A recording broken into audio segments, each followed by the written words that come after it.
Tonight is a very difficult topic. Dneska máme velice obtížné téma. And I guess I could present it that nobody would know what I'm talking about. Mohl bych to představit takovým způsobem, že by nikdo z vás nevěděl, o čem vlastně mluví. But anybody can do that. A to může udělat každý. It's far more difficult to present it so that everybody can understand at least something. To, co se pokusíme naopak, abyste každý z vás tomu rozuměl. So to the scientists in the audience, Vy, kteří jste vědci mezi přítomnými, I can give it in a very high level if I have to. Já bych to skutečně mohl popisovat mnohem odborněji, kdyby to bylo nutné. But I believe everybody should be able to understand. Ale já se budu snažit to popsat tak, aby každý z nás jsme tomu rozuměli. So I'm going to try and make things simple. Budu se snažit ty věci popisovat, i když jsou složité, jednoduše. If there are still things you don't understand, A jestliže něčemu nebudete rozumět, don't worry. neobávejte se. As long as you get the overall picture. To, o co mi jde, abyste dostali celkový obraz. Tonight is a little bit more philosophical. Dneska už se dostáváme také do filozofických témat. And tomorrow will be easier. Zítra to bude jednodušší. But this is such a fantastic subject. Ale tohle to je úžasné téma. When I was an evolutionist, V době, kdy jsem zastával teorii evoluce, it was genetics that gave me the biggest problem.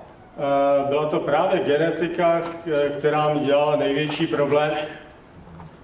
So we're going to talk about the genes of Genesis. Dneska tedy budeme mluvit o genech a genesis. This is young Charles Darwin.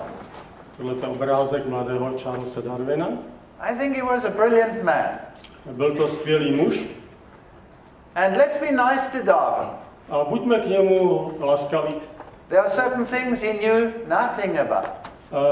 V jeho době řadu věcí nevěděl. He knew nothing about genetics. V té době ještě vůbec nebyla známa genetika. Because the science of genetics hadn't been discovered. V té době ještě vůbec nic z genetiky nebylo odhaleno. Gregor Mendel had done some work, it was lying in the dust of some monastery. I když Gregor Mendel v Brně už dělal určité pokusy, ty nebyly přístupné a ležely někde schované v prachu. But Gregor Mendel knew nothing about genes. A také Gregor Mendel nevěděl nic o genech. He just knew whether the flowers on his peas were pink or whether they were white. On věděl pouze to, že když křížil hrachy, že jednou měli takovou barvu, jindy jinou. So without this knowledge of genetics, it's not so difficult to formulate a Darwinistic concept. Bez znalosti genetiky si dovedeme představit, že je možné představit tuhletu teorii, kterou Charles Darwin pak postuloval. And I believe a lot of Darwinism is based purely on observation. A také mnoho darwinistů přijalo ten koncept, že se dívá pouze na popis předmětů, na pozorovatelné věci. But when you climb into the genes, it becomes a nightmare.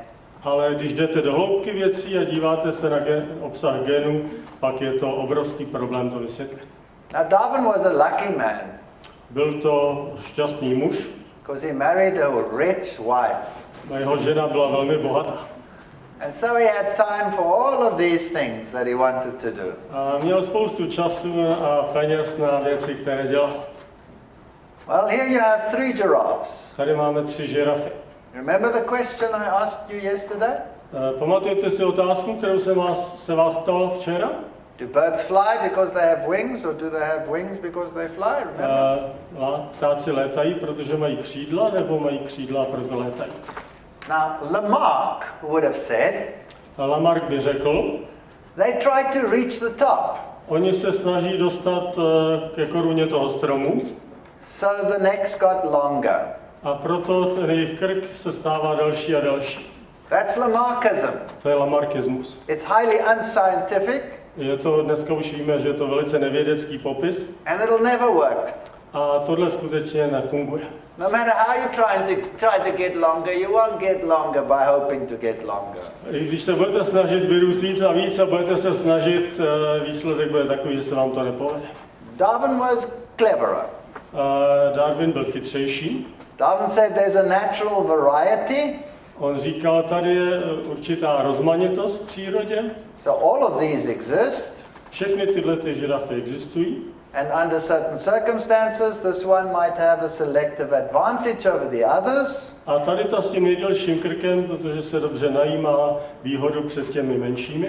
And that's why the necks got longer. A proto vlastně ty příští budou také ty dlouhé. Nothing wrong with that. Na tom není nic špatného. Now, this is Darwin on the left. Na levé straně Darwin. And that is Huxley on the right. Vpravo je muž jménem Huxley. Which one looks like the tough guy? Který z nich vám připadá ostrý chlapec? Huxley, right? Huxley. He scares you just looking at you. Jeho pohled by vás mohl vystrašit, podívejte se, jak se přísně dívá. He was known as Darwin's bulldog. Říkalo se mu, že je to Darwinův bulldog. Darwin was timid. Darwin nebyl tak průbojný. And Huxley was forceful. A tu špinavou práci bychom mohli říct za ně dělal Huxley. And Huxley flattened Bishop Wilberforce. A on také vlastně zlikvidoval toho protivníka biskupa Wilberforce. Not because his arguments were so much better. Ne proto, že by měl lepší argumenty, but because the attitude of the bishop was not so hot. Ale ten přístup toho biskupa nebyl tak progresivní, tak agresivní. And so Darwinism gained a foothold in the world. A darwinism tak získal vlastně pozici ve světě. Now Darwin traveled the world in the Beagle. On cestoval na té lodi Beagle. He had a book with him. Měl s sebou knihu. Charles Lyell's Principles of Geology. A ta kniha byla kniha od Lyella, jmenovala se Principy geologie. And so he here for the first time heard of long ages. A poprvé tam četl o těch dlouhých periodách. And then he came to these islands, the Galapagos Islands. A ta loď se nakonec dostala až na Galapágy. And there he saw something astounding. A tam uviděl něco, co pro něj bylo velice šokující. He saw all these finches on the different islands. A na těch různých ostrovech Galapág viděl tyto různé pěnkavy. So there were finches with big beaks. Byly tam pěnkavy s velkým zobákem, small beaks, s malým. So all kinds of finches. Různé pěnkavy. Some would eat big seeds. Některé jedly velká semena. Some ate cactus. Některé jedly kaktusy. Some ate insects. Některé si živily hmyzem. And he was stunned. A to bylo pro něj velice překvapivé. Why? Proč? Because on the mainland, finches don't show this variety. A ten důvod, proč ho to překvapilo, protože na pevnině neviděl tuhletu variabilitu pěnkav, kterou nalezl na Galapágských ostrovech. The songbirds show this variety on the mainland. Některé jiné druhy ptáků ukazují tuhle variabilitu na pevnině. And so he started thinking. A on začal přemýšlet. And he said, well, isn't it possible? A říkal si, není možné, that one pair of finches came to these islands, že jeden pár pěnkav se dostal na tyto ostrovy, and then by natural selection all of this variety arose. A procesem přírodního výběru jsme dostali tuto úžasnou rozmanitost. So he postulated an ancestral pair. A on tedy postuloval ten základní pár, z kterého vyšly ty ostatní. Out of which they all came. A všechny ty ostatní vlastně variability pochází z toho původního páru. And there the theory of evolution was born. A tady se vlastně narodila teorie evoluce. Do I have a problem with that? Máme s tím nějaký problém? No. No, I have no problem with that. Nemám s tím žádný problém. I think he was spot on. I think he's absolutely right. On to popisoval naprosto přesně, měl pravdu. I think it's a brilliant observation. Je to úžasné pozorování chytrého člověka. But to postulate that from the finches you can go and get all kinds of other varieties, that's a bit far. Ale problém začal tam, kde on vyslovil názor, že vlastně z té proměny pěnkav se můžete dostat dál a dál a vytvářet další a další. Now why could he go so far? Proč šel tak daleko? Well, you see, in Darwin's day, this is what they believed. Obecně přijímaný názor v době Darwina byl následující. They believed God had created each species. V té době oni věřili, že vlastně Bůh vytvořil každý jednotlivý druh. So the scientist Linnaeus, Vědec Linné, he created this binomial nomenclature. You know, we are Homo sapiens. Vytvořil vlastně tu nomenklaturu, popis živočichů a rostlin. And he split every species apart in a different name. A pro každý druh vytvořil nová jména. And so, if they were just slightly different, they were created by God, unchangeable, immutable. A představa byla taková, že všechny ty jednotlivé druhy byly vytvořeny Bohem a byly naprosto neměnné. And this didn't fit that model. A toto pozorování se vůbec nehodilo do tohohle tehdy přijatého modelu. So Darwin threw the whole theory out. A Darwin byl ten, kdo tedy tuhle teorii, která platila v jeho dnech, vlastně opustil. And so he said, so God did not create. A závěr byl, Bůh to tedy nevytvořil. I think he asked the wrong question. Myslím si, že se ptal špatnou otázku. The right question, in my opinion, would be, správná otázka podle mého názoru by byla následující. so then they were not created unchangeable, immutable. Nebylo to náhodou tak, že byly vytvořeny tak, že se mohly měnit? That's a totally different question. A to je přeci úplně jiná otázka. All right, let's continue the story. Tak podívejme se na podrobný popis. There you can see the different beak shapes. Vidíme tady různé tvary a velikost zobáku. But they're all still the same genus, they're all finches. Ale jsou to všechno pořád pěnkavy. They don't become parrots. Nestaly se papoušky. Now, how did life begin? What does science say? Jak život začal? Co k tomu říká věda? Let's first start with that before we go back to genetics. Dřív než půjdeme ke genetice, položme si tu základní otázku o vzniku života. Well, the theory goes that this was once a very hot planet.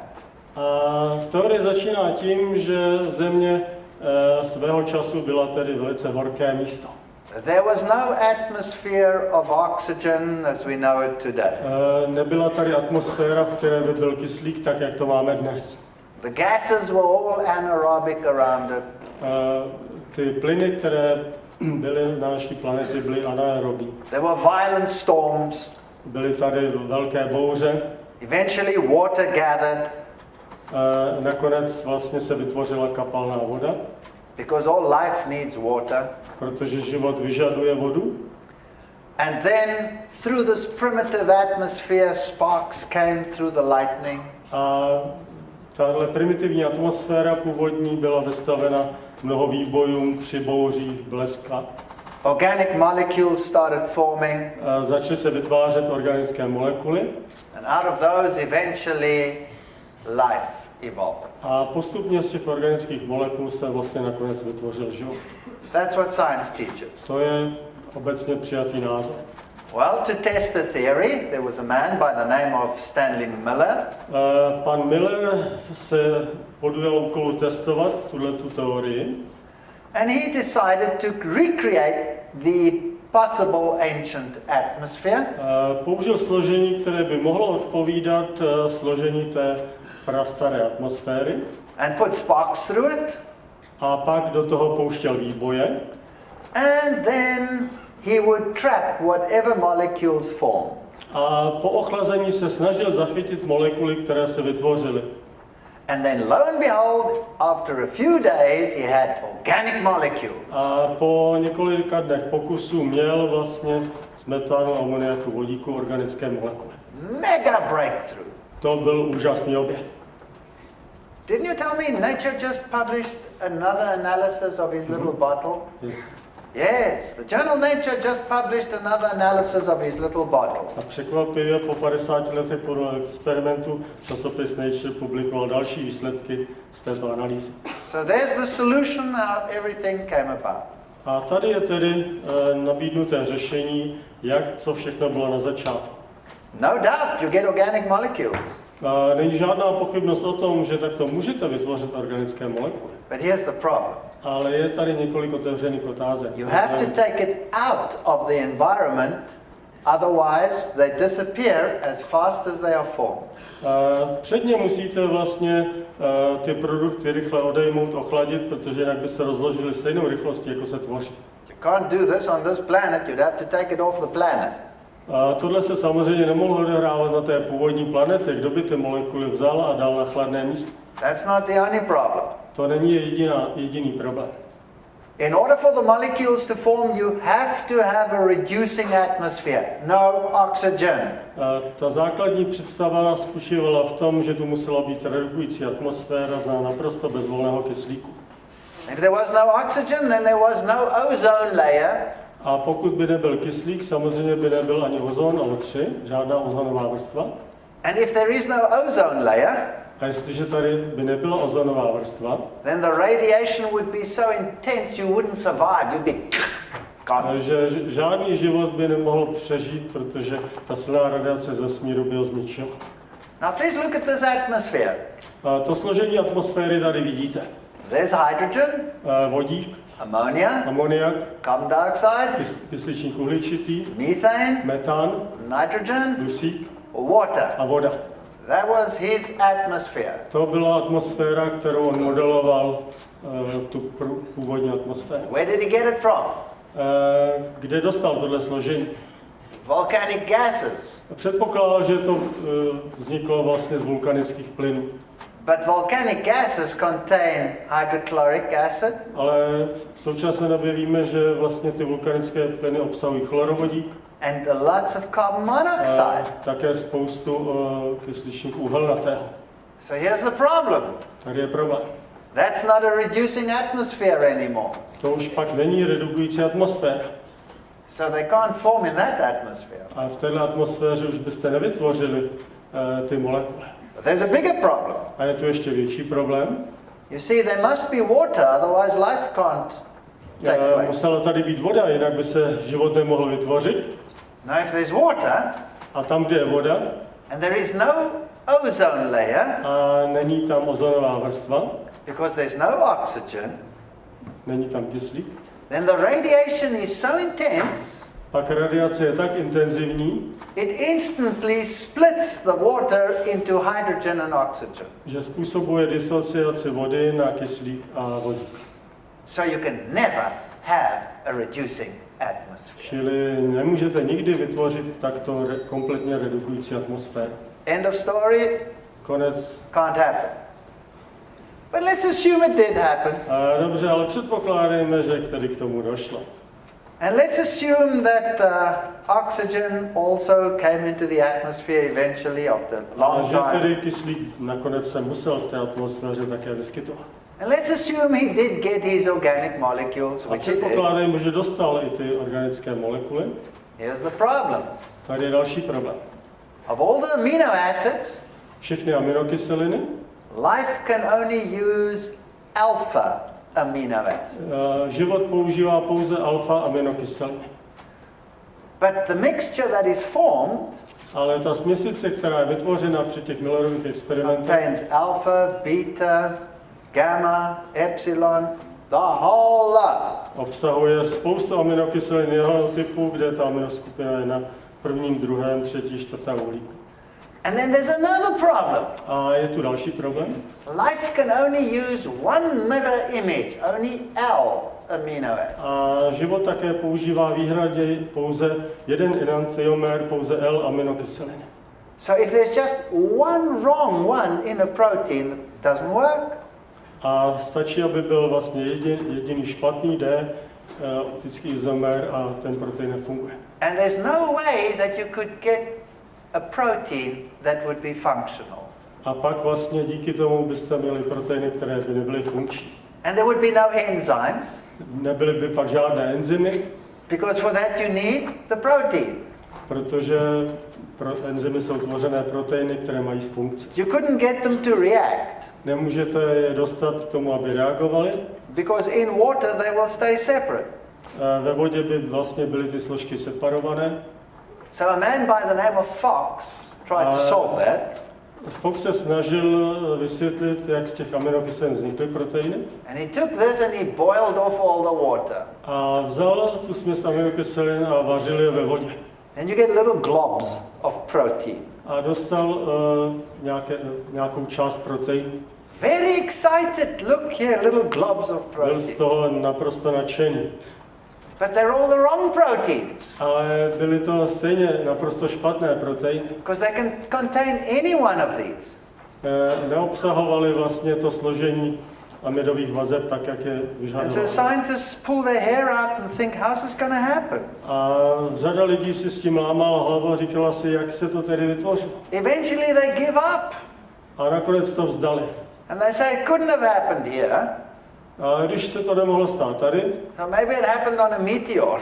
tak se to mohlo stát někde ve vesmíru a ty primární proteiny byly přineseny And that's how it came to Earth. přinesly na Zem. Now what does that do with the problem? Co tohle dělá s problémem? It just puts the problem in another place because you can't solve it here. Dělá to jedinou věc, že ten problém přeneseme ze Země někam jinam a nevyřešíme. Now it gets even worse. A problémy nekončí. You get these molecules to form, Tady to jsou molekuly, které jsou pro život také nutné, but if you want these, ale jestliže chcete tyto molekuly, you need a totally different atmosphere to what the others need. jestliže chcete vytvořit nukleobáze, potřebujete úplně jinou atmosféru, než jsou nutné pro vytvoření aminokyselin. In fact, your whole atmosphere must consist of hydrogen cyanide, which would kill everything. Pro tvorbu těchto nukleobází potřebujete vysokou koncentraci vlastně kyanidů a ty by způsobily, že by vlastně otrávily celou atmosféru. Then you could get them. They make up your DNA. Then you could get them. A pak byste je mohli dostat a mohli byste z nich vytvořit DNA. But here's the problem. Ale tady je další problém.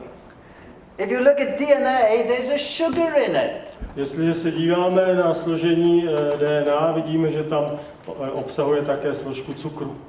And if you get this hydrogen cyanide into your atmosphere, A jestliže bychom měli tedy vlastně kyanovodík v naší atmosféře, then you can never get a sugar to form. nikdy bychom nemohli vytvořit tento cukr bonzu. That's why scientists says, well, I need about 1,000 planets out there to do it. A proto to řešení se předpokládá, že je velmi obtížné a potřebovali bychom 1000 planet okolo, aby sem ty molekuly přistály. And then I have to transport it from there to here. A transportovat je sem. To a planet with no ozone layer, it comes in, gone. A na planetě, která by neměla ozonovou ochrannou vrstvu, by stejně ty molekuly byly rozloženy.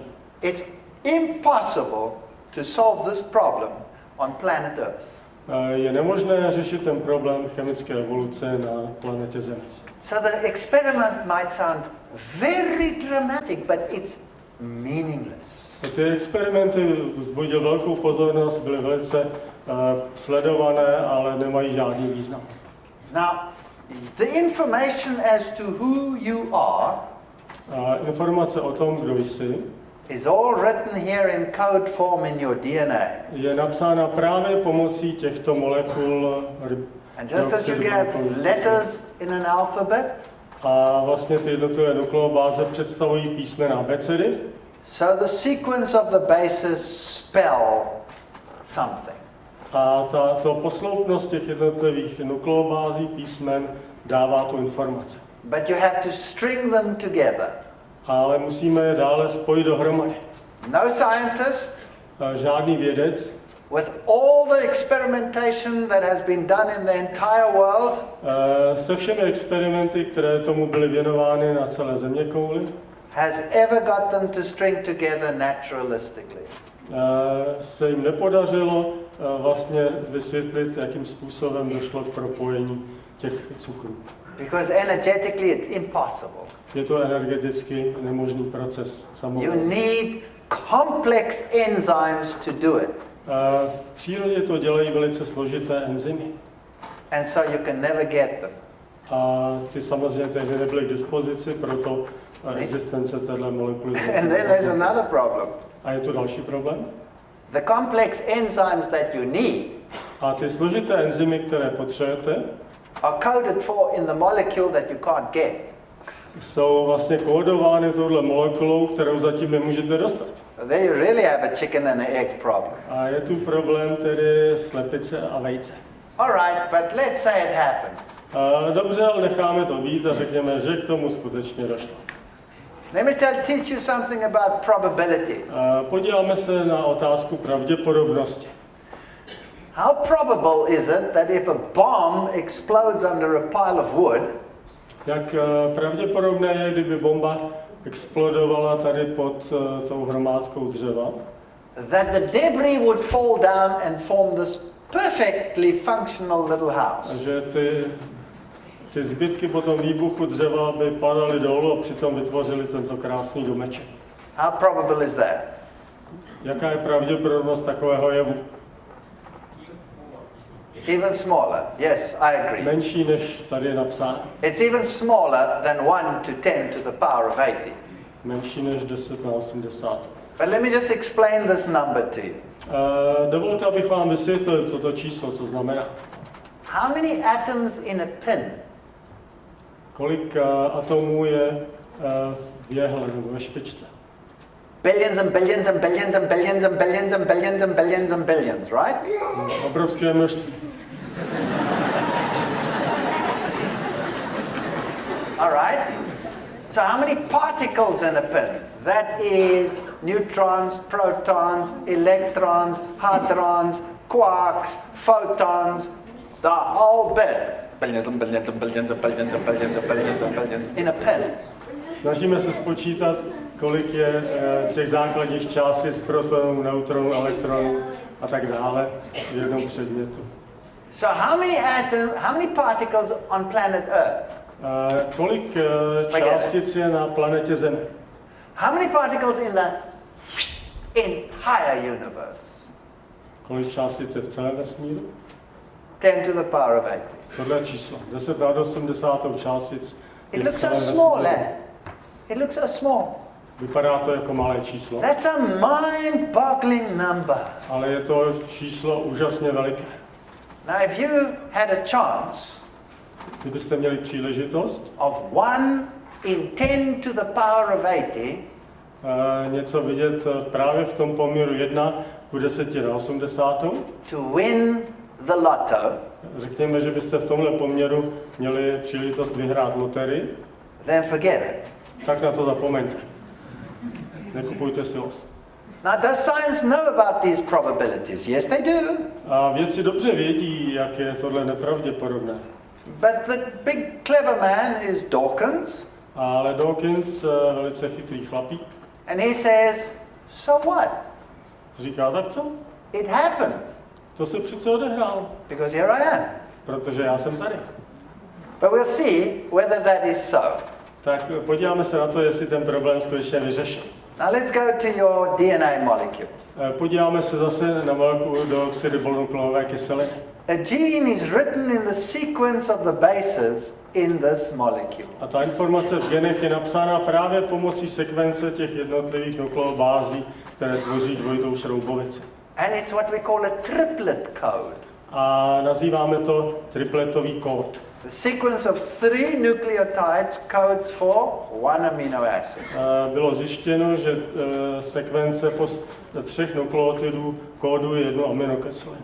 So if we take a very simple protein Jestliže vezmeme velice jednoduchou bílkovinu, that has 100 amino acids in a sequence, která bude mít ve své sekvenci 100 aminokyselin, your hemoglobin has 600 in a sequence. vezmeme si hemoglobin, to je bílkovina, která má 600 aminokyselin, So we're just taking 100. a mluvíme pro jednoduchost o stovce. Then how many nucleotides do I need in the right sequence? Kolik nukleotidů tedy potřebuji v té správné sekvenci? 300. 300. Because it's a triple code, right? You need 300 in the right sequence. Potřebuju 300 v přesném pořadí. What's the chance of it happening? Jaká je šance, že by se to stalo náhodným jevem? It's 10 to the power of 127. Je to 10 na 127. That's no longer boom little house. A to už je ještě obtížnější, než vytvořit ten domeček výbuchem. That's a nuclear explosion in a mega forest. Je to vlastně jako kdyby byla nukleární exploze v nějakém velkém lese. Creating New York City. A vytvořilo by se New York. Where even the escalator works. A dokonce tak, že ty schodiště v metru by fungovaly. So the probability for just one gene to come about by chance is mind-blowing. Čili vlastně náhodnost samovolného vzniku jednoduchého genu pro bílkovinu je skutečně nepředstavitelná. Now I have to teach you two words. Chci vás naučit teď 2 slova. The word is genotype. To první slovo je genotyp And phenotype. a druhé je fenotyp.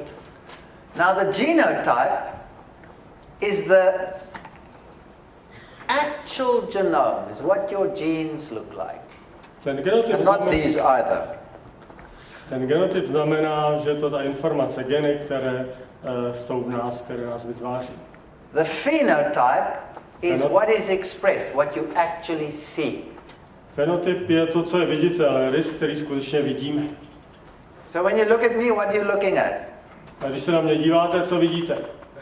You're looking at my phenotype. Vy díváte se na mě jako na fenotyp, ano. Now there's a law in evolution Existuje zákon v evoluci, which says natural selection které říká přírodní výběr can only operate at the level of the phenotype, pracuje na úrovni fenotypu. not the level of the genotype. Nepracuje s genotypem. Because natural selection can only select between options that are already there. Protože přírodní výběr může vybírat pouze mezi možnostmi, které už jsou zde přítomné. So, how do things happen at the level of the genotype? A co se tedy děje na úrovni genotypu? By chance. Odpověď je, to je náhodný proces. So it has to come together by chance, fortuitously. Muselo to vlastně se poskládat náhodou, aby to bylo funkční. And only once it's there can natural selection begin to work. A když ta změna je inkorporována, pak přírodní výběr si může pracovat a vybrat to, co je vhodné. All right, so everything genotype came about by what? A ten genotyp se vytvořil jak? Help me. Pomozte mi? By chance. Náhodně. If I want to change that genotype, Jestliže ho chci změnit, tu informaci, ty geny, how will that happen? Also by může se to stát pouze také chance, náhodným procesem. through mutation. Díky mutacím. Okay, now that we've solved that. Tak se podívejme na to dále. So this is my genotype. Tady to jsou moje geny, to je můj genotyp. It's all the information as to who I am. Je to všechna informace o mně, kterou mám. And that's my phenotype, that's who I am. A tady to je můj fenotyp, jsou to moje vlastnosti, znaky. Everybody with me? Jste se mnou? Souhlasíte? Good. Let's make that simple. Udělejme to jednoduché. Here is a book of instructions Máme tady určitou knihu instrukcí, as to how to build this aeroplane. která nám říká, jak vytvořit letadlo. The book is not the aeroplane. Ta kniha instrukcí není to letadlo. I cannot look at the book and know how the aeroplane flies. Já se nemůžu dívat do té knihy a vědět, jak to letadlo létá. What must I do before I know how it flies? Co musím udělat, abych zjistil, jestli to letadlo skutečně bude létat? I must build it. Ano, musím ho vytvořit. And once I've built it, that's phenotype. I can test it. A když ho vytvořím, zkonstruju, pak to je fenotyp a můžu ho testovat. Okay, excellent. Ano, tak je to Now I správně. need a book. Can you leave me your book there? Můžete mi půjčit tu knihu. Thank you. You'll get it back. Dostanete ji zpátky. All right, here's the engineering manual as to how to build that aeroplane. Tady to je přesný popis, manuál, jak vytvořit to letadlo. Now, if this was the manual for the first primitive cell, Řekněme, že tohle je popis, jak vytvořit první jednoduchou buňku, that's actually living, která je stále živá. then this information is too little. It has to be a lot thicker than Tak that. tahle informace by byla ta kniha by byla příliš tučná, my bychom potřebovali mnohem And this více is stránek. genotype. Tady to je genotyp. There's no aeroplane here. This is just Dosud nemáme information. letadlo, máme pouze ty instrukce, informace.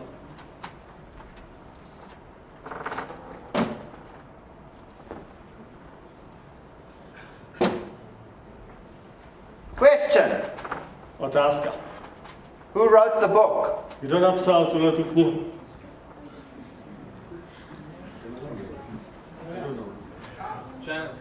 Thank you. Chance wrote the book. Náhoda napsala tuhle knihu. Now, you tell that to the flight engineer who designed that aeroplane. Řekněte to inženýrovi, který bude konstruovat to He'll letadlo. tell you need a straitjacket and a padded cell. A potřebujete vlastně určité zařízení, abyste ho mohli vytvořit. He'll say you must sugar. A on si bude něco si o vás But pomyslet. science is telling you to believe it. A přesně tak občas takový obraz dostáváme, abychom věřili této koncepci. This book was written by chance. Tato kniha byla napsána náhodou, It's genotype. ten genotyp byl náhodně vytvořen, Nothing to test yet. ale zatím nemáme co testovat. All right, next point. A další bod. Let's say it happened. Řekněme, že se to náhodně vytvořilo. You know the argument they use out there in science? Have you heard it? Jaké argumenty jste slyšeli? If you have enough monkeys typing, Když máte dost eventually opis, you'll get the Encyclopedia Britannica, right? které budou psát na psacím stroji, nakonec dostanete encyklopedii Britanniku. I've got news for you, you'll never get the Encyclopedia Britannica. Ale já si myslím, že byste ji nikdy nedostali. You might get words, Můžete dostat pouze něco, co je pokažené. but you'd never get them in the right sequence to make any sense. Nikdy nedostanete tu správnou informaci, kterou potřebujete. But that's the argument. Now, all right, it happened, and here it is, by chance. Řekněme, že tahle informace se vytvořila náhodou. This is not boom little house. Tohle to není nějaký malý domeček. This is thousands of genes in the right sequence. Je to informace pro tisíce genů ve správném pořadí. So this is boom little house, boom little house, boom little house, boom little house, boom little house, boom little house, boom little house, boom little house, okay? Tolikle výbuchů se odehrálo. Now, A nyní, there's my book. tohle je moje kniha. All the information for my aeroplane is right there. Všechna informace pro to letadlo je tady ukryta. This is the greatest miracle in the universe. Here's all the information. Je to úžasná kniha, všechny informace tam jsou. It came about by chance. Mohla vzniknout náhodou. Now, all I have to do Všechno, co musím teď udělat, is wait for the aeroplane to appear. je přeci počkat, až se objeví letadlo. After all the information's there. Nakonec kompletní informace už mám, počkám, až se vytvoří letadlo. How long will I wait? Jak dlouho bych musel čekat? I think you will wait forever, all right? Ano. You will wait forever. It'll never appear. To letadlo se nikdy nevytvoří. Now, it's not good enough. If I want to build this aeroplane, I need a factory to build the aeroplane. Já samozřejmě bych potřeboval v dalším kroku továrnu, kde by se to letadlo zkonstruovalo. And the aeroplane has so many parts A to letadlo bude mít samozřejmě spoustu součástek, that I need lots of factories. a že budu potřebovat celou řadu továren. So one factory will make just the wing. Jedna továrna bude dělat křídla, The other one will make just the engine. další bude poskytovat motor. And even there I have different factories. The one will make the power system, the one will make this, the one will make the hydraulics, the one, etc. A stále tam bude ještě specializace, kdo bude dělat hydrodynamiku a tak dále. So now I want to tell the factory what to do. A já bych chtěl nyní říct vlastně těm továrnám, co mají přesně udělat. So I open my book to the right page Otevřu knihu na té správné straně, and I make a photocopy. udělám jim kopii and I send the photocopy to the factory. A pošlu ji faxem do továrny. Have I got an airplane then already? A co říkáte, už jsem na dobré cestě dostat letadlo? No. Stále ne. And where do I get my photocopy machine from? A kde dostanu vlastně moji kopírku? And where do I get someone to take the book and put it on the photocopy machine? A kde seženu někoho, kdo by vzal tu knihu a udělal ty kopie? And where do I get the ink and everything to take the paper out, and then where do I get the possibility to send it to the factory? Kde seženu ingouz, kde seženu papír, kde seženu možnost to poslat do továrny. How does all that come about? Help me here. Řekněte mi, jak tohle všechno dostanu, jak to vzniká. By chance. Náhodně. Because there's no aeroplane yet, so that natural selection can't work yet. My nemáme zatím přírodní výběr, není tady letadlo, přírodní výběr nemůže fungovat. Now in the cell, this process of photocopying is called transcription. Na úrovni buněk tenhle proces se jmenuje transkripce, fotokopie. And let's say the information is on different pages in the book. A ta informace je napsána na různých stránkách té knihy. So the cell has to choose just the right pieces. A buňka musí vlastně pracovat tak, že si vybere ty správné stránky, ty správné kousky, které potřebuje. Ignore everything else. A ignorovat všechno ostatní. Bind it together. A spojit tu informaci dohromady. And send it to the factory. A poslat ji do továrny. And how does that come about? A jak tenhle proces se vytváří? By chance. Náhodně. Boom! New York City. All right, let's look what it looks like. Jak to vypadá? My DNA is just a book of words. Moje nukleová kyselina je tato kniha. If I want to know what's written in here, Když budu chtít vědět, co je tam napsáno, what must I do? co musím udělat? Help me. Oh, I must open it up. Musím ji otevřít And then I can read it. a můžu začít číst.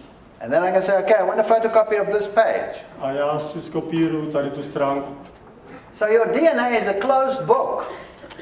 Ta DNA je zavřená kniha. So I must open it up. Já ji musím otevřít. Then I must get the photocopy machine working. Musím mít způsob kopírování. Then I must make the photocopy. Pak tu fotokopii vzít. Then I need a transport mechanism to take it from our photocopy room. Musím mít nějaký způsob, jak ji dopravit na další místo. To send it to the factory. A poslat ji do továrny.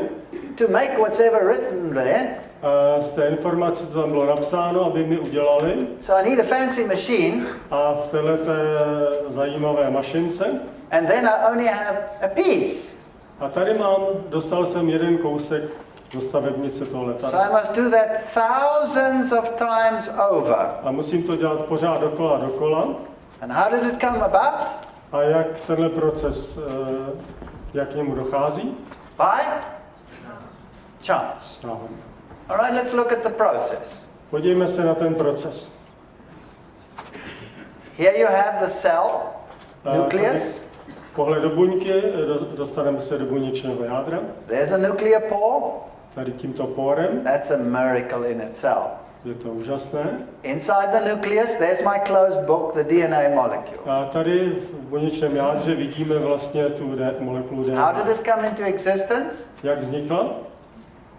Chance. Boom the last, boom the last, boom the last, boom the last, boom the last, boom the last.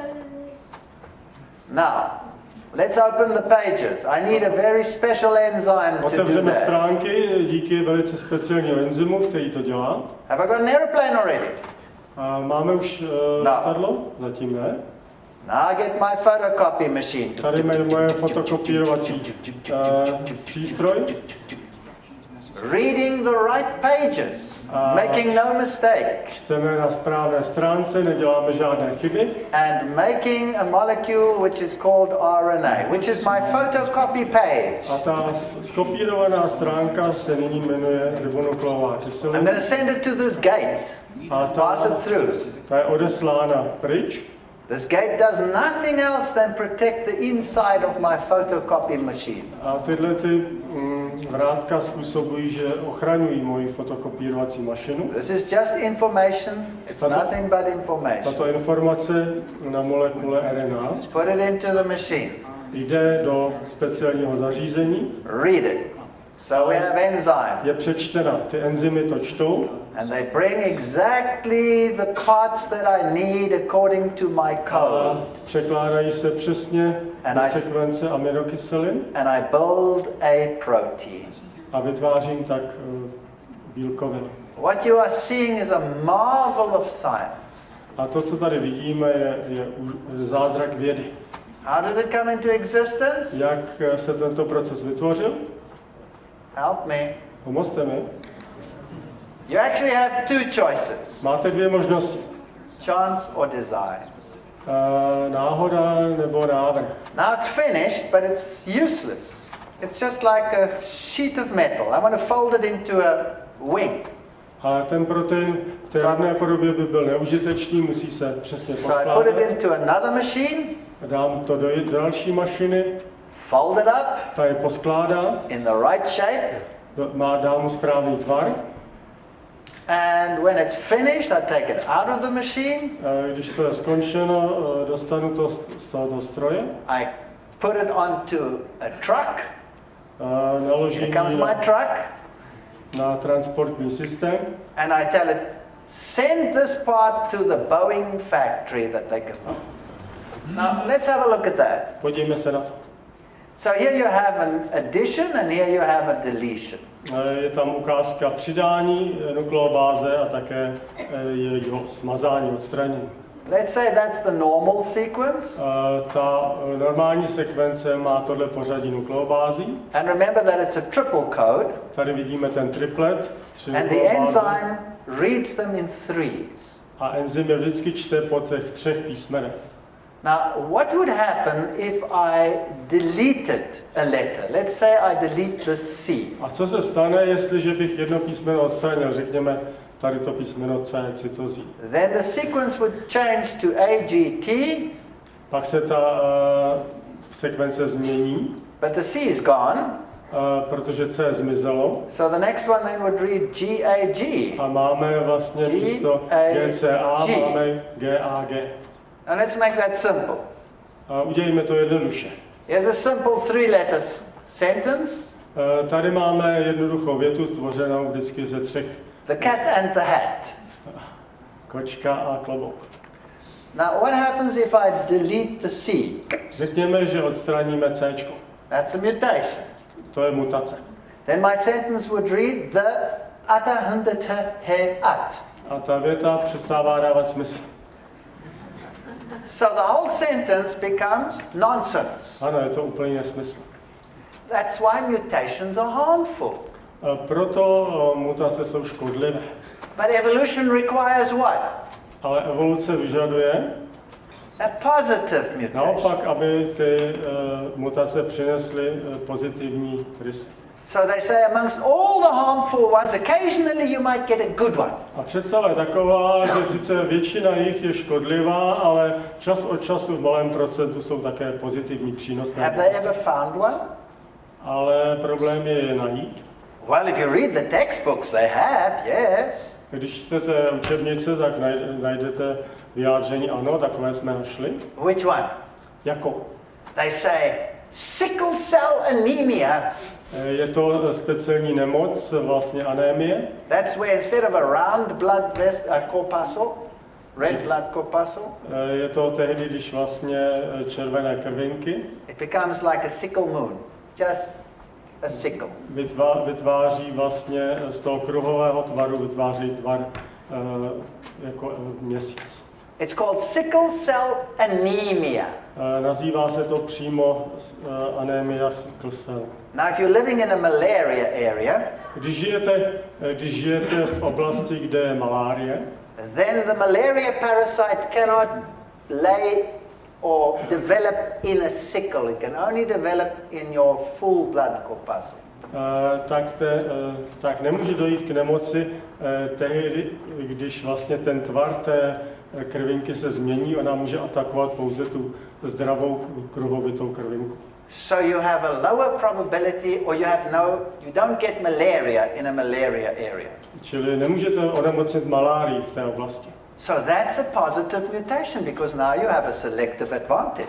Je to představováno jako pozitivní mutace, protože máte vlastně výhodu. Do you? Máte, ano, co říkáte? You just don't get malaria. Nedostanete malárii, to je pravda. But you're sick, you've got Ale anemia. jste nemocní, jste chudokrevní. There's nothing positive about that mutation Není nic pozitivního na této mutaci. unless you want to go and live in a malaria area. Jedině, že byste chtěli žít v oblastech s vysokým výskytem Some malárie. mutations are harmful. Některé mutace jsou škodlivé. This picture has got nothing to do with mutations, it's just cute. Tenhle ten obrázek nemá nic společného s mutacemi, je jenom roztomilý. And most mutations therefore remain recessive. A většina mutací je recesivní, či je potlačená, neuplatní se.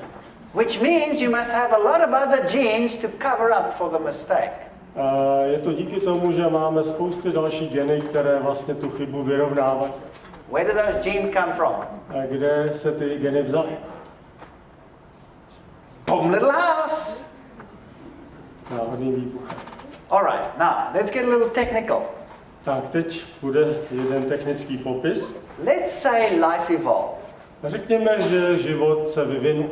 And let's say the first little cell is going gloop, gloop, gloop, gloop, gloop, gloop, gloop, gloop through the primitive ocean. A první buňky vlastně byly schopny se pohybovat primitivním oceánem. Well, this man, Ernst Haeckel, Tuhle představu přinesl Ernst Haeckel. then tried to figure out how do I get from one cell to something that looks like me. A řešil otázku, jak se dostat od jednobuněčného organismu k mnohobuněčním organismu, něco třeba jako jsem já. So he came up with this theory, which he called the Gastraea theory. A ta jeho teorie popisuje následující. So the one cell divided, Ta prvotní buňka jednobuněčného organismu se dělí that's another can of worms.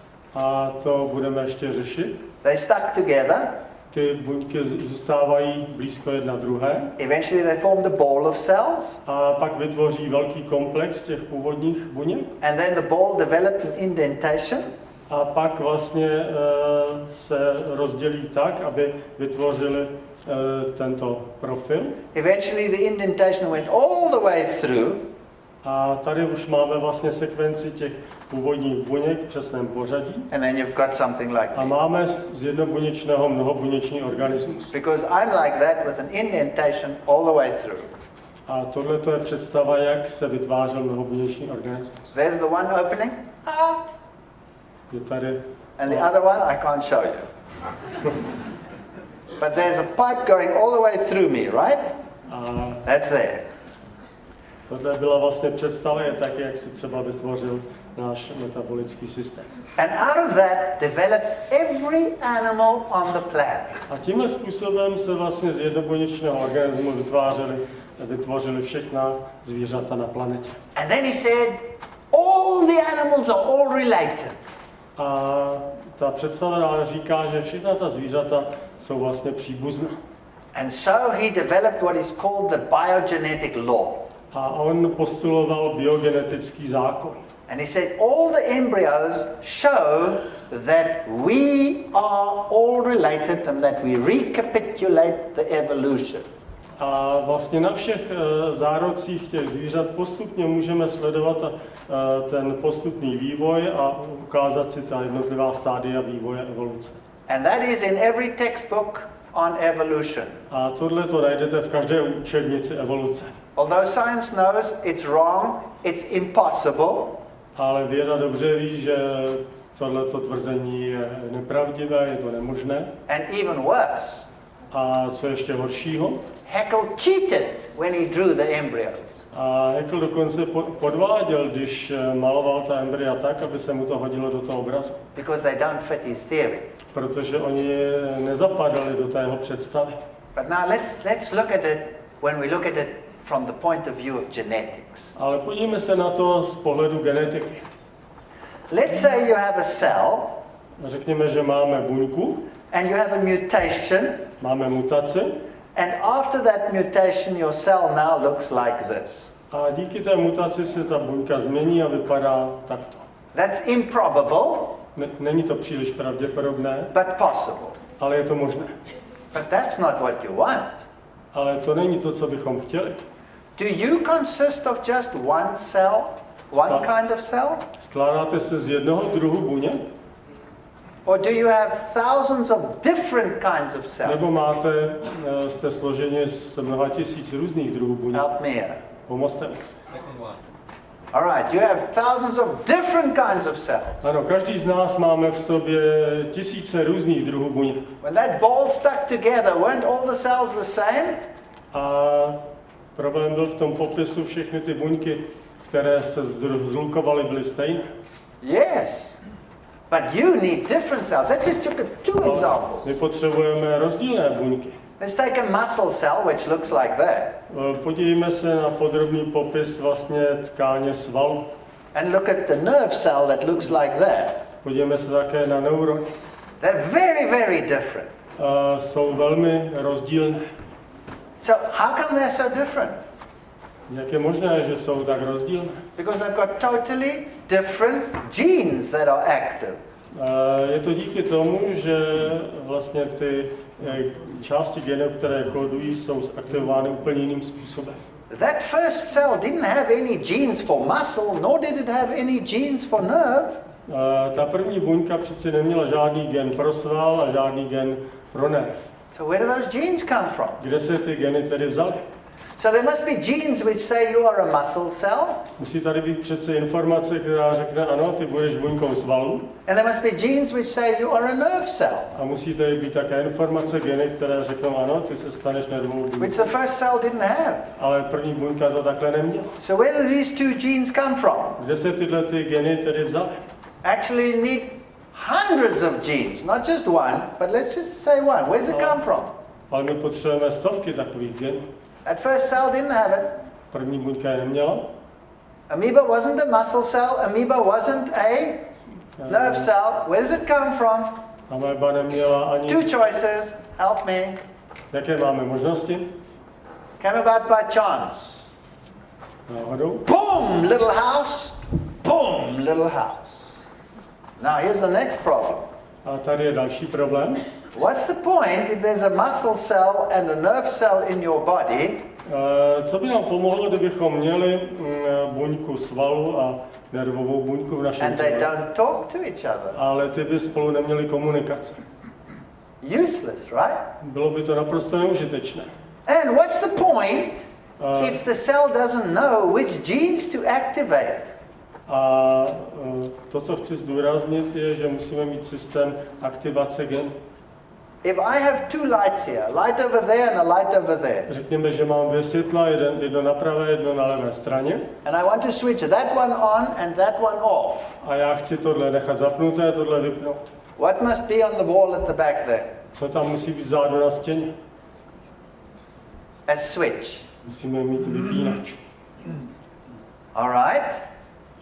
Now, how many switches do I need at the back there? Kolik vypínačů vzadu budu potřebovat? 2. 2. So that I can switch it on and off. Můžu postupně vypínat a zapínat světlo. If I don't have to switch it on and off, it can always stay on. Do I need a switch? Kdybych to nechal pořád zapnuté, potřebuji vypínač pro to pravé světlo? No. Nepotřebuji. So my question now is, how did the switches get to the back there? A moje otázka je, jak se tam tedy ty vypínače dozadu dostanou. Somebody had to put them there, right? Někdo je tam přece musel umístit. Now, if I want my muscle cell to be switched on here in my arm, Já chci, aby moje vlastně buňky svalu byly zapnuté ve svalu na mé ruce, but I don't want muscles to develop in my head because then I'm stupid. ale nechci, aby se ty svaly vyvinuly v mém mozku, protože jsem hloupý. I need two switching genes, A musím vlastně tedy vypínat geny. which the first cell didn't have. Ale ta první buňka to neměla. Where they come from? Odkud se vzali? This is genotype. Where they come from? Je to na úrovni genotypu, jak k tomu mohlo dojít. Boom, little house. Boom, little house. Co říkáte? Can you see how much faith you need? We're going boom in the house, boom in the house, boom in the house. Now, even worse. This is what it looks like in the cell, all these switches. A v buňce je to ještě mnohem komplikovanější, tam má celou řadu vypínačů. They all came about by chance. A všechny zřejmě vznikly náhodně. Not enough. A ještě to zdaleka nestačí. The nerve cell must tell the muscle cell what to do. Tady musí být vlastně komunikace mezi nervovou buňkou a buňkou svalu a musí jí říct, co má udělat. So it's very easy. I need genes that say you're a muscle, you're a nerve. A musí mít tedy gen, který vlastně tu informaci přinese. I need genes which say you're on, you're off, you're off, you're on. A musím tam mít informaci, která mluví o vypínání těch jednotlivých buněk. I need genes to say you have to work with this guy and you have to listen to that guy. Musím mít informace, která kontroluje vlastně fyziologii. And I need genes which say, well, when you develop, you better develop together like this or else you're not going to work. A musím mít vlastně také informaci, která mi popisuje, jak ten růst a vývoj toho organismu musí vypadat. It's very easy like Haeckel. Je to velice jednoduché, pokud to popisujeme jako Haeckel. To draw a circle for a cell. Namalovat kolečko pro buňku. And then say, okay, let's stick two cells together and draw two circles. A pak namalovat dvě kolečka, dvě buňky už máme vedle sebe. And then you say, okay, that looks good. A to vypadá hezky. It looks good, but it's stupid. Vypadá to dobře, ale je to hloupost. Because they never thought of any of this. Protože my potřebujeme celý další mechanismus. To make it work, it has to be very, very, very, very, very, very, very complicated. Aby to pracovalo, musí to být vlastně velmi složitý systém. And how do you get it to work? A jak ho dostaneme k činnosti? Because until it's actually there and working, natural selection doesn't A work. dokud to tam skutečně nefunguje, to přírodní výběr nemůže pracovat. No wonder Darwin's beginning to look like this. Kdy? No wonder it's beginning to look like this. Kdy začneme vypadat tímhle způsobem? Evolution is genetically impossible. Vyjádření o tom, že vlastně evoluce je geneticky nemožná. Now here's another problem. Tady máme popis dalšího problému. All of these creatures, Všechna tato stvoření just because they are alive, v současné době žijí, share incredibly complicated genetic systems. Spolu sdílejí neuvěřitelně složitý genetický systém. So all the genes for glycolysis, Řekněme, že mají společný gen, který řídí štěpení cukru. all the genes coding for every protein possible, Že mají společné geny pro tvorbu bílkovin. are present in all of them. Jsou společné všem těmto organismům. Now science says we evolved from this creature down there, A věda to často popisuje tak, je to díky tomu, že jsme se vyvinuli z toho tvora, co and it vidíme. gave rise to all of these, A postupně vznikly tyto další organismy. but all of them share these very complicated genes. Ale všechny z nich sdílejí ty velice komplikované geny. What does that tell you? Co nám to říká? That those genes must have been there from the beginning? Neříká nám to, že ten komplikovaný génový systém tam byl hned od samého začátku? Otherwise you have to postulate that the Krebs cycle evolved hundreds of times over in exactly the same way. Jinak bychom museli postulovat, že náš metabolický Krebsův cyklus se musel vyvinout milionkrát znova a dokola opět. I want to tell you, if you want to believe in evolution, A musím vám říct, že jestliže chcete věřit evoluci, you need a faith that is mega enormous. potřebujete skutečně úžasně velkou víru. It's a religion, it's not a science. Není to věda, je to náboženství. Now, let's get even worse. A ještě další problém. Let's assume it all happened. Předpokládejme, že k tomu všemu skutečně došlo. Here it says, natural selection eliminates deviant phenotypes. A ten přírodní výběr vlastně eliminuje výchylky v těch fenotypech a normalizuje populaci. Let me make that simple for you. Udělejme to jednoduché. Two people are walking in Yellowstone National Park. Dva lidé se procházejí po Yellowstonském národním parku. The one is lean and mean and tough like me. Jeden je štíhlý a důrazný, jako jsem já. And the other one is short and fat. A ten druhý je malý a tlustý. And I'm walking with my friend. A já s tímto mým tlustým přítelem se procházím. And a bear comes and attacks us. A medvěd přichází a útočí na nás. And we both start running for our lives. A my začínáme utíkat, abychom si zachránili život. Who's likely to be the meal? Kdo je nejpravděpodobnější se stane jídlem medvěda? The small fat one, A right? ten malý tlusťach.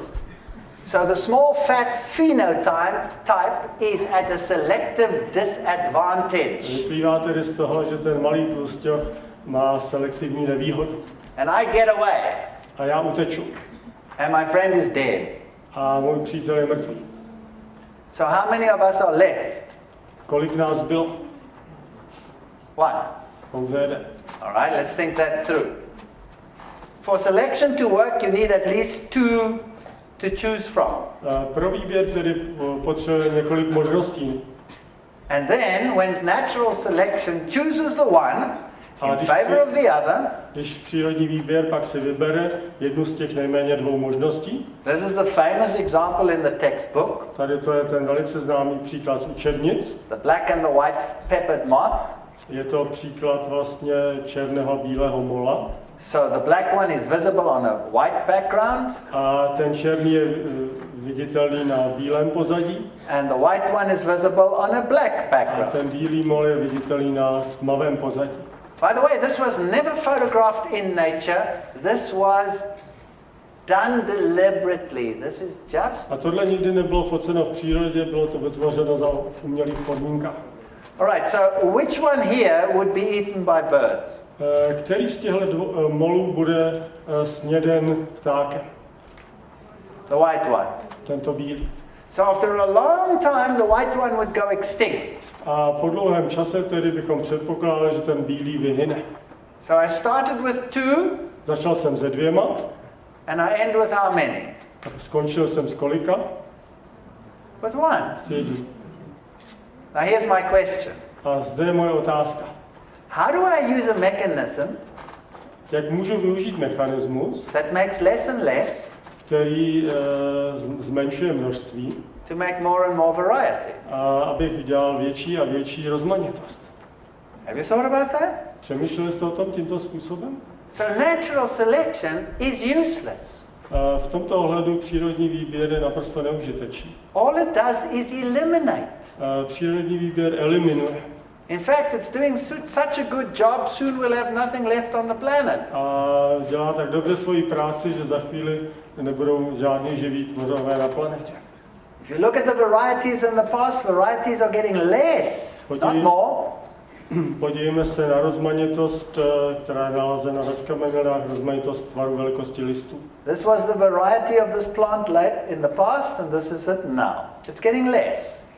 A vidíme, že postupně se ta variabilita snižuje.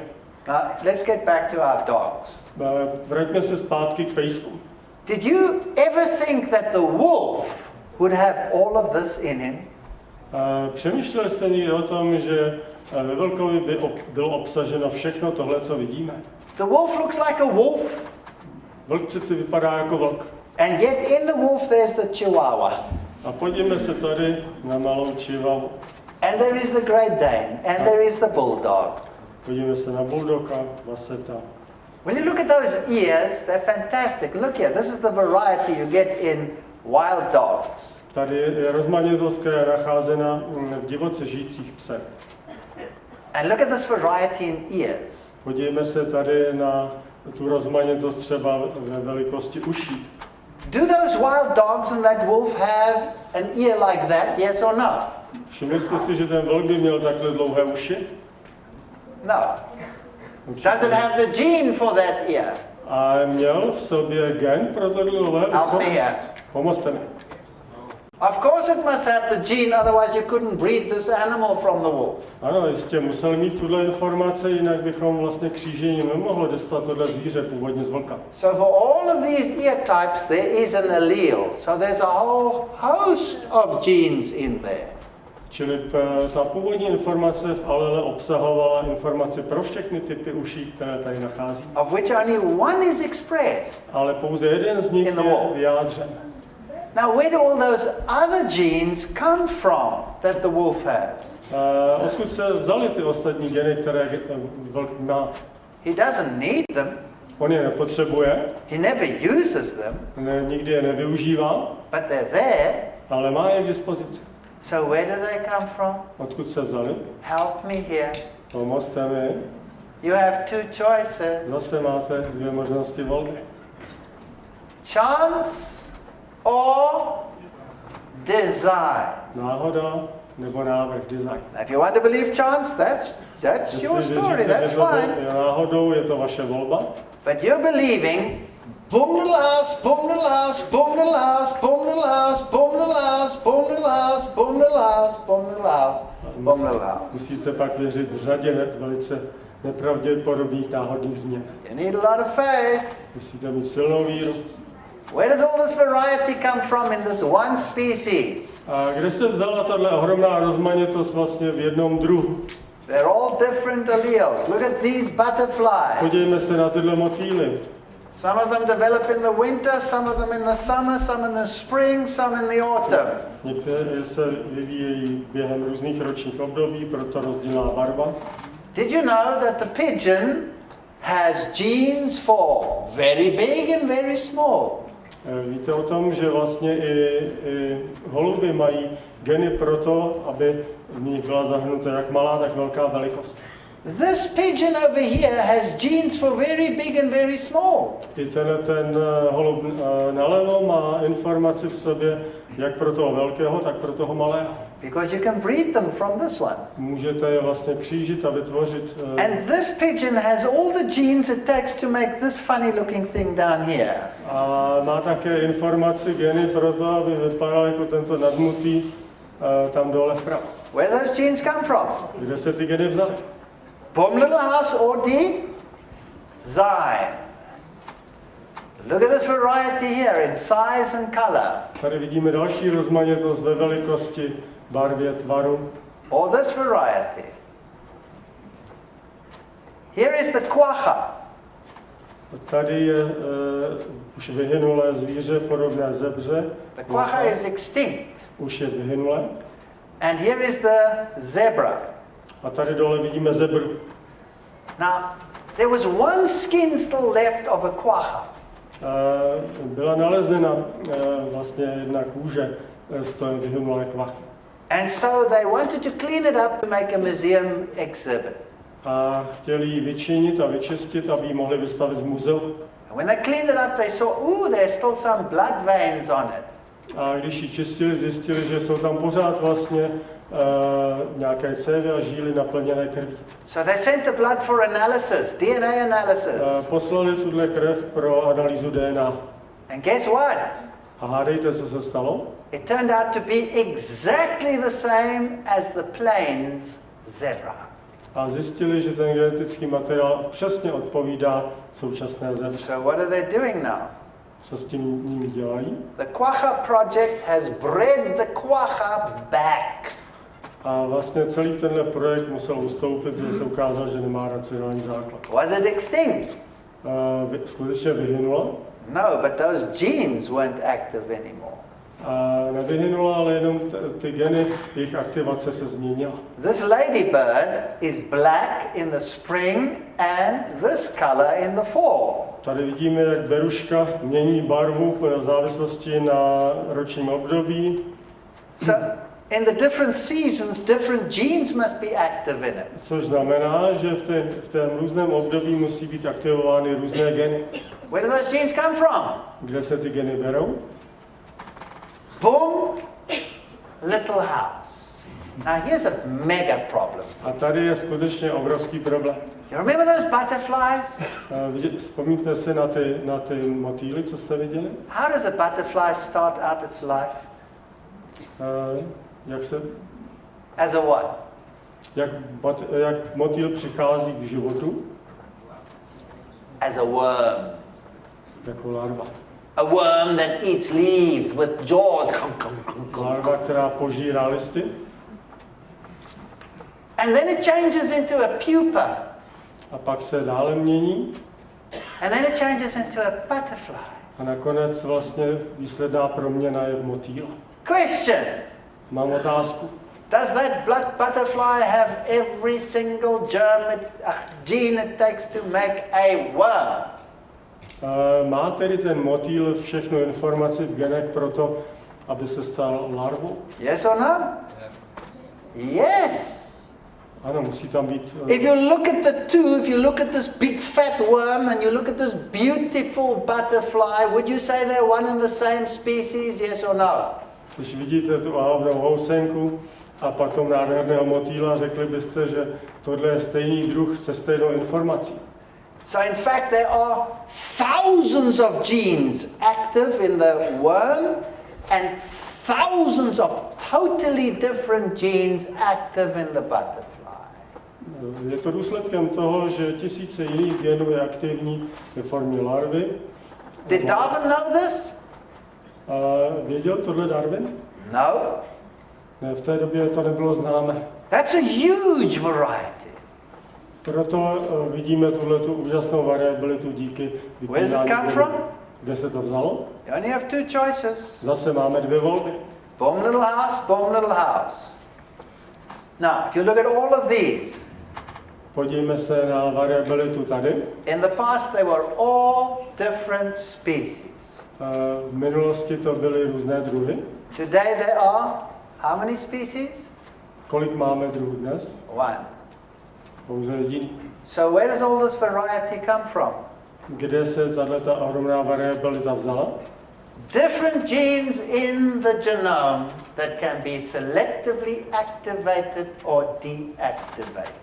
Je to důsledek toho, že geny v tom genemu můžou být specificky vypínány nebo zapínány. You can't see him because he's hiding. To v tomhle obrázku nemůžete vidět, je ukrytý. This is the mouse Perognathus. Je to malá myška.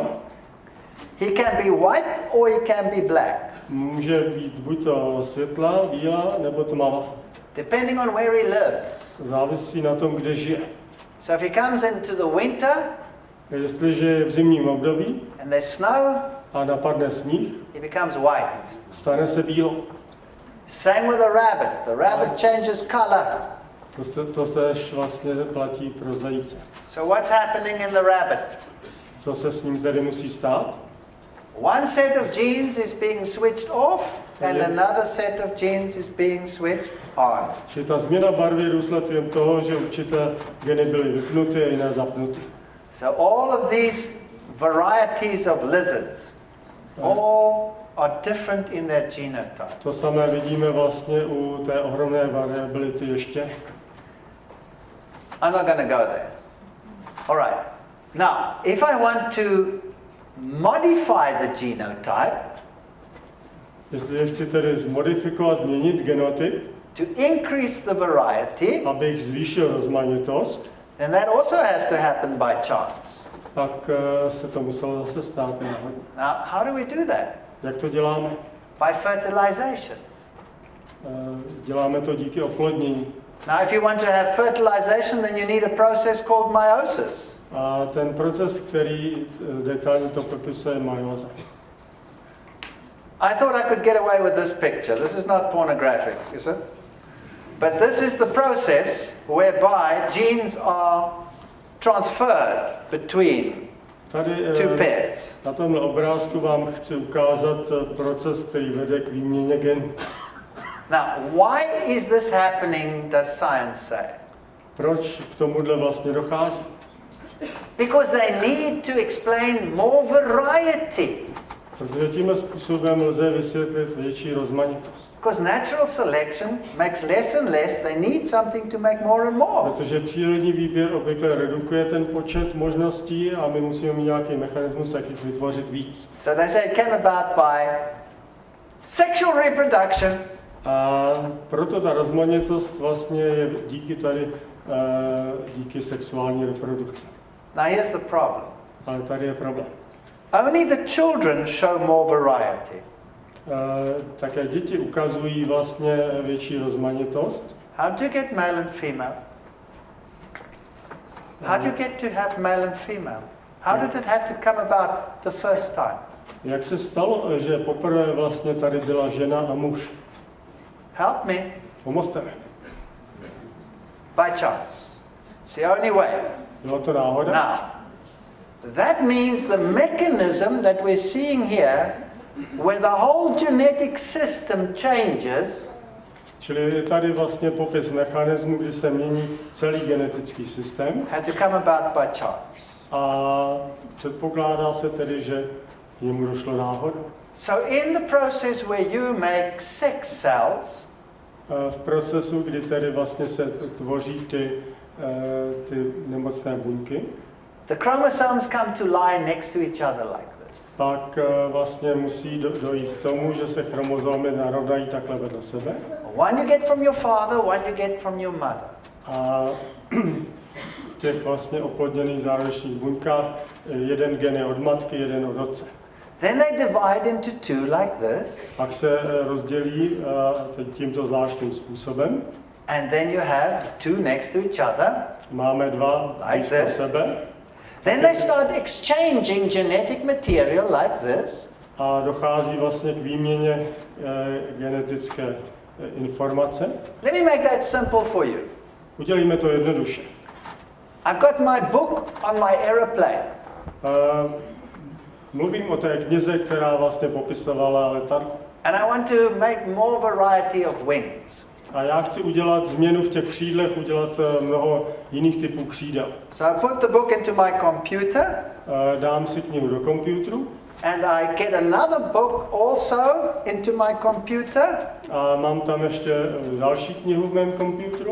And then I start cut and paste. A dělám tu and paste. známou metodu Cut and paste. kopírování a vkládání.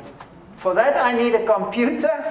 Proto potřebuju I need a počítač, program. potřebuju proto program, I need an operator. potřebuju také operátora. That's all that I need new now. Where did it come from? A tohle je všechno to, co je potřeba i pro vlastně popis. How did this evolve? By? Help me. Chance or design? Now, this gets done thousands and thousands of times. That's what it looks like. Tohle to se odehrává mnoho tisíckrát. It is the most beautiful mechanism. Je to úžasný mechanismus. They cross over like this. Ty vlastně jednotlivé sekvence DNA se překládají. An enzyme comes and goes. A enzym vlastně štěpí, pak je se spojuje dohromady. And it cuts it here and it cuts it there. Často je vlastně ty sekvence sekají, pak je spojují. Another enzyme turns it around like this. A jiný enzym je proplítá vzájemně. And then another enzyme comes and it links this one on this side and this one on další that enzym side. přichází a naopak ty kousky spojuje dohromady. If he makes one little mistake, A kdyby tam došlo k jediné malé chybě, if he cuts it one nucleotide too far, a kdyby vlastně jenom o jeden nukleotid to bylo přerušeno jinak, the next sentence will read a pak ta informace by byla zkažena a nedostali bychom and žádný instead of společný being you turn out to be a cabbage. a vypadali bychom jako lávka zelí. This is the most mind-blowing mechanism known to science. Je to úžasný mechanismus, velice složitý a pozoruhodný, jeden z nejúžasnějších, které známe. It all happens at the level of the gene, it's genotype. A všechno tohle vlastně probíhá na úrovni sexuální reprodukce. And it came about by chance. Mohlo to vzniknout náhodou. Your father and your mother came about by chance. Vaše matka také tady je náhodou. Their egg cells and sperm cells and the mechanism to create them came about by chance. A náhodou vznikly všechny ty druhy buněk, které potřebujete pro váš organismus. You need supercalifragilisticexpialidocious faith to believe that. Tak skutečně potřebujete nadpozemskou víru. Right, let's get simple. Tady dám jednoduchý příklad. Here's a cave fish. Tady to je... Cave fish. Fish that lives in a cave. Jo, jeskyní ryba. It hasn't got any eyes. Nemá žádné oči. It lives in total darkness. Díky tomu, že žije v naprosté tmě. Science says that's a new species. This is evolution. Evolution. They look. Věda říká, to je nový druh, tady vidíme, můžeme pozorovat evoluci. The little bit of knowledge that you have after this lecture. A trocha znalostí, které jste dostali z této přednášky. Give me a better alternative than that. Dejte mi nějakou lepší alternativu pro vysvětlení. The gene for eyes is switched off because it doesn't need it. Vysvětlení alternativní je o tom, že ten gen pro oko je vypnutý, prostě proto, že ta ryba žije ve tmě. There's nothing new here. This is going backwards, not forwards. Tady není nic nového, je to spíše vlastně posun zpět, ne nějaký vývoj dopředu. That's not evolution. Toto není evoluce. Here are blind cave beetles, blind cave crayfish, blind cave salamanders, blind cave cockroaches. Tady vidíme celou řadu brouků, raků, švábů, mloků, kteří jsou slepí. Evolution? Je to evoluce? No, deactivating of existing gene pattern. Ne, jedná se tam o deaktivaci určitých genů. How long does it take for a cockroach to be eyeless in a cave? Jak dlouho vlastně to tomu švábovi trvá, než se stane slepým, bez očí v té jeskyni? In Hawaii, in the new caves, the cockroaches enter the caves. Na Havaji se odehrálo to, že vlastně ti šváby lezli do nějaké nové jeskyně. 8 months and they haven't got eyes. A trvalo to 8 měsíců a za tu dobu ztratili vlastně oči. Evolution? Je to evoluce? No. But science will call it evolution. Někteří věci by to nazývali evolucí. These birds haven't got proper wings. Tyto ptáci neměli dostatečně vyvinutá křídla. In fact, birds on islands quickly lose their wings. A to, co je pozorováno, že ptáci na ostrovech často ztrácejí svoje křídla. Why? Z jakého důvodu? It's not a good idea to fly on an island and get blown away and not find your island again. Je to z toho důvodu, že není dobré se přivznášet na ostrovem, vítr vás odnese a už ten ostrov nikdy nenajdete. So you get flightless rails, you get flightless cormorants, you get flightless this whole lot. A řada vlastně těch organismů, které tam žijí, přichází o možnost létání. Evolution? Je to evoluce? Or deactivation of the gene for wing? Nebo deaktivace genů, které jsou potřeba pro vývoj křídel. This chicken hasn't got feathers. Ten kohout nebo to kuře nemá peří. That's a mutation. To je mutace. It's not a very good mutation Není either. to velmi dobrá mutace. You can get more variety by crossbreeding. My můžeme vlastně dostat mnohé další rozmanitosti díky křížení. There's a cross between a horse and a zebra. Tady to je výsledek toho, když se křížil kůň ze zebrou. A jaguar and a leopard. Tady křížili jaguára a leoparda. A lion and a tiger. A dokonce lva a tygra. A whale and a dolphin. A křížili také vlastně delfína a velrybu. They call it a wolfen. A donkey and a zebra, so they call it a zonkey. Také křížili vlastně zebru a osla. A horse and a zebra is a zos. Křížili zebru a koně. Now it doesn't work very well in mammals. Tohle u savců nefunguje velmi dobře, to křížení. But it works in plants and insects and fish. Ale velmi dobře to můžeme dělat vlastně u rostlin, u hmyzu. This poor creature is a chimera. Tady tohleto stvoření se jmenuje chiméra. Sheep and goats don't mix. Protože ovce a kozy nemůžete normálně křížit. So what the scientists did, they took a cell from a zebra, from a sheep and one from a goat. To, co vědci udělali, že vlastně vzali buňky, jednu z ovce, druhou z kozy. Stuck it together. Spojili je dohromady. And put it in a surrogate mother. A dali je vlastně do náhradní matky. And then this poor thing developed. A vyvinul se tento zvláštní organismus chiméra. This little piece of it is sheep. vidíme část, která pochází z ovce.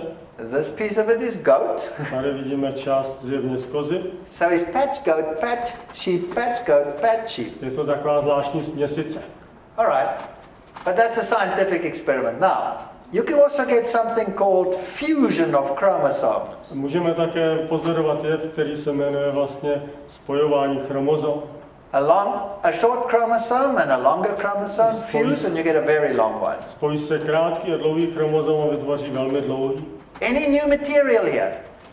Vzniká tak nový materiál, nová informace? No, it's the same material. Je to stejný materiál? This is the largest antelope in the world. This is the yellow. Tohle to je největší antilopa žijící na naší planetě. If you look carefully, it has lines.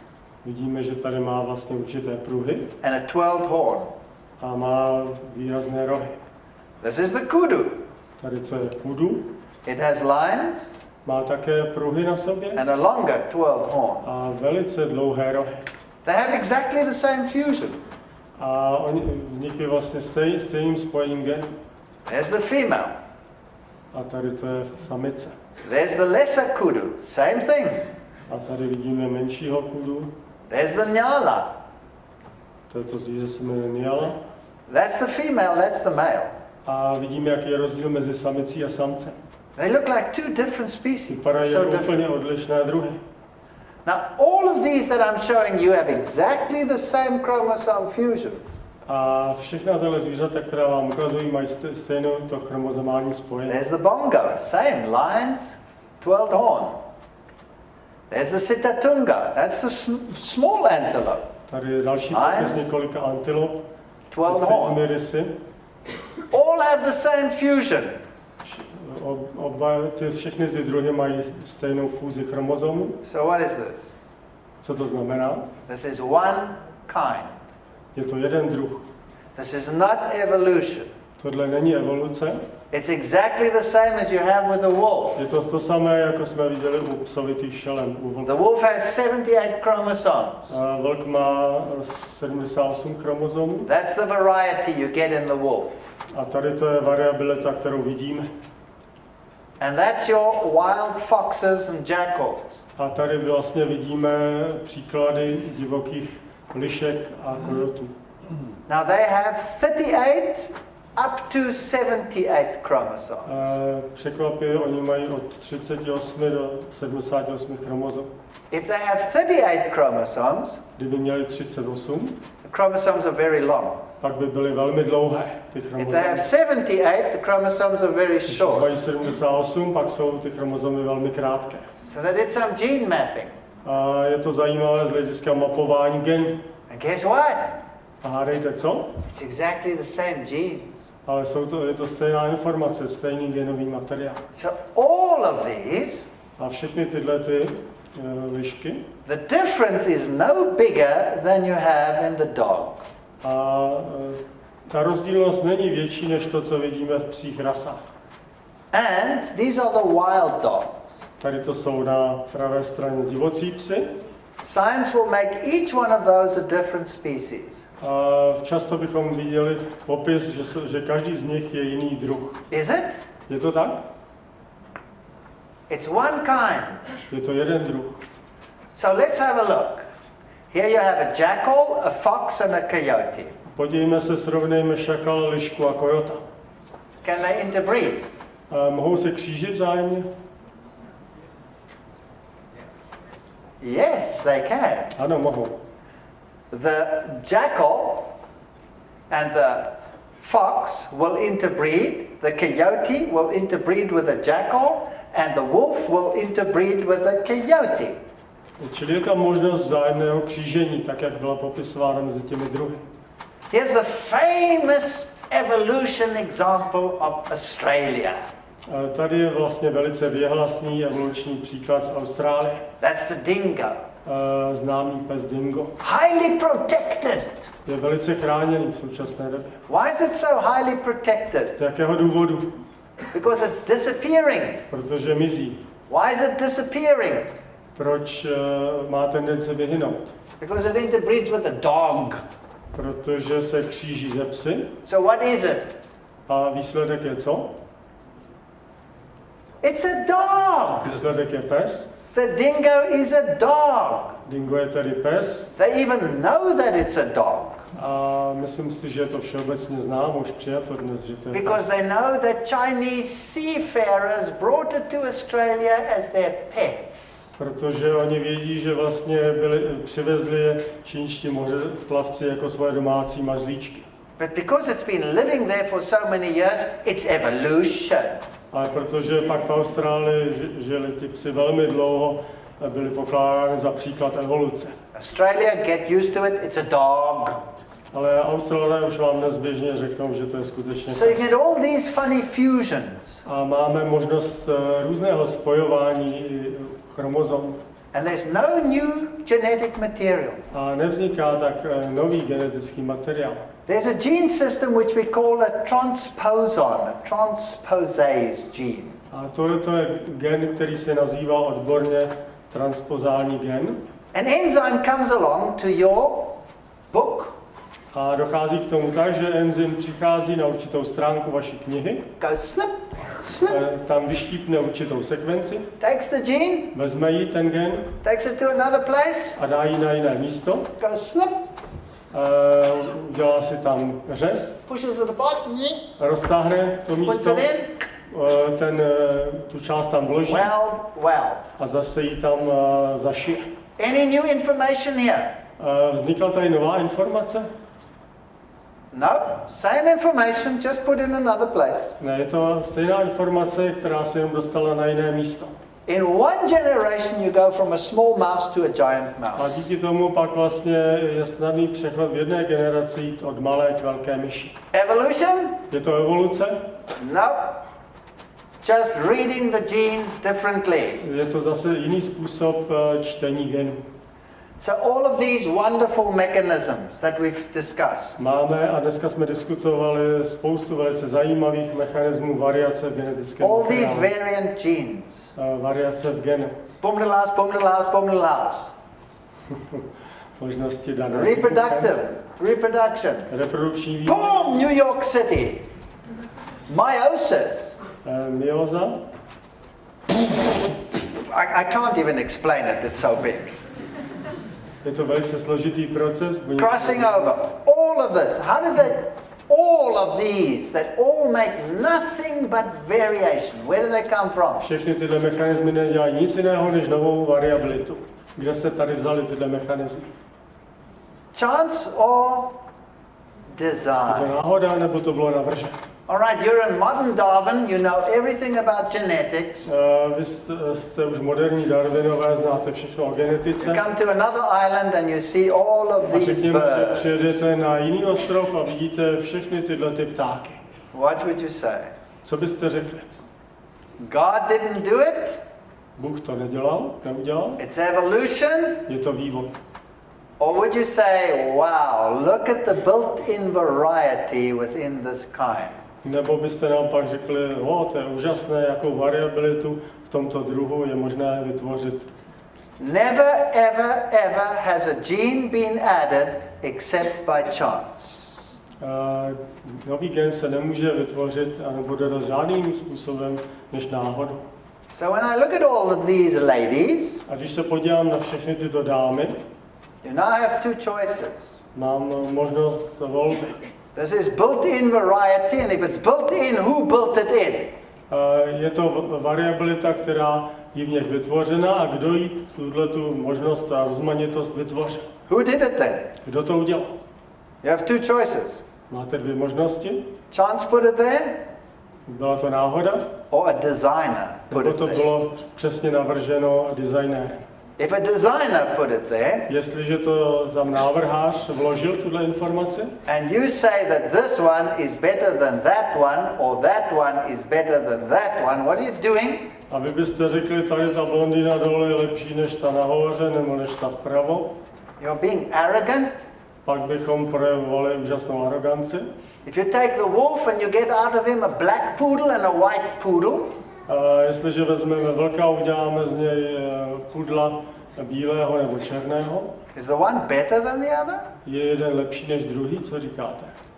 So where does this variety come from? Tak co nám poskytlo tuhle úžasnou rozmanitost? I put these there just to show you that the men are more beautiful than the women. Všimněte si, muži jsou krásnější než ženy. And look at these little children. A tady vám ukážu děti. Nobody can argue that little children are cute. A ty jsou velice rostomilí. But why are your eyes different Ale to this little kid? proč mají rozdílné oči? Is that evolution? Je to evoluce? No. The gene that deposits the fat in the eyelid Je to tím, že vlastně celá ta fyziognomie závisí na genu, který rozhoduje o konstrukci toho obličeje. is just more active there than there. A ten gen tam vlastně dodává více tuku, než v případě toho horního. Why is this one dark and this one light? A proč je ten chlapec zprava dole tmavý a tady ta dívka má napak světlou barvu kůže? Because the one has more pigment, Je to melanin, than the other one. díky pigmentaci melaminem v kůži. Do they both have melanin? Mají oba melanin? Yes. Ano. Otherwise it would be an albino. They both have melanin. Ta informace tam je pro to barvivo? Do they both have the gene for melanin then? Ano, mají gen, který kóduje tvorbu melaninu. Yes or no? Je to tak? So if the gene works more, then you are inferior to when the gene works less, or the other way around? Budeme snad považovat u někoho, kde ten gen je aktivnější, za méně hodnotného, než u toho, kde ten gen je If you vypnutý. understand the genetics, then racism becomes the most stupid thing on the planet. Jestliže rozumíme genetice, pak rasismus je nejstupidnější postoj na planetě. Because God is a lover of variety. Protože Bůh je milovník rozmanitosti. Drosophila has been subjected to more selection pressure than any creature in the universe. Tato známá mužka octomilka Drosophila byla vystavena vlastně obrovskému selekčnímu tlaku nejvíc ze všech stvoření. These are fruit flies with long wings, A tady to jsou ty mužky octomilky s dlouhými křídly, with red eyes, s červenýma očima, with black eyes, s černýma očima. with brown bodies, with black and yellow bodies. Mění se barva těla z hnědého na černou. Fruit flies with two sets of wings. Dokonce vlastně dostali mužku, která má 2 páry křídel Fruit flies with no wings, a také bez jakýchkoliv křídel. but they're all what? Ale všechny jsou Fruit flies. drosophily, They octomilky. don't become elephants, they remain fruit flies. Nestali se ani po tom velkém selekčním tlaku slony nebo jinými zvířaty. So genetically speaking, Geneticky řečeno, if you want to believe in evolution, you're welcome. jestliže chcete věřit v evoluci, prosím, je to vaše možnost. But I prefer to believe in a designer, Ale já dávám přednost věřit v návrháře, because I cannot believe that the book came about by chance. protože nemohu věřit tomu, že ta kniha, kterou jsem si půjčil, vznikla náhodou. And not only one book, A nejenom jedna kniha, but a book with every single variety possible written in it. ale kniha, která zahrnuje v sobě všechny ty možnosti variace, které jsou v ní napsány. And all the complicated mechanisms to create more variety. A všechny ty komplikované mechanismy, které vedou k vytvoření rozmanitosti, For which you need a male and a female. pro kterou potřebujete samozřejmě muže a ženu. That had to come about by chance. A že by tohle všechno vzniklo náhodou. And God said He created them male and female. A Bible říká, že Bůh vytvořil muže a ženu, Be fruitful and multiply. aby vlastně se rozmnožovali. And there are high values in that. Je v tom úžasná velká hodnota. There are principles of love. Je v tom princip lásky. Let alone the complex biochemistry and genetics. A není to pouze ten složitý systém biochemie a genetiky. Your choice tonight A dnes večer máte příležitost volby. is to believe in billions of boom little houses Můžete věřit v miliony postupných výbuchů, or to believe in a designer. a nebo věřit v designéra. May God help you with that choice. Thank you. A ať vám Bůh pomůže ze správný výběr.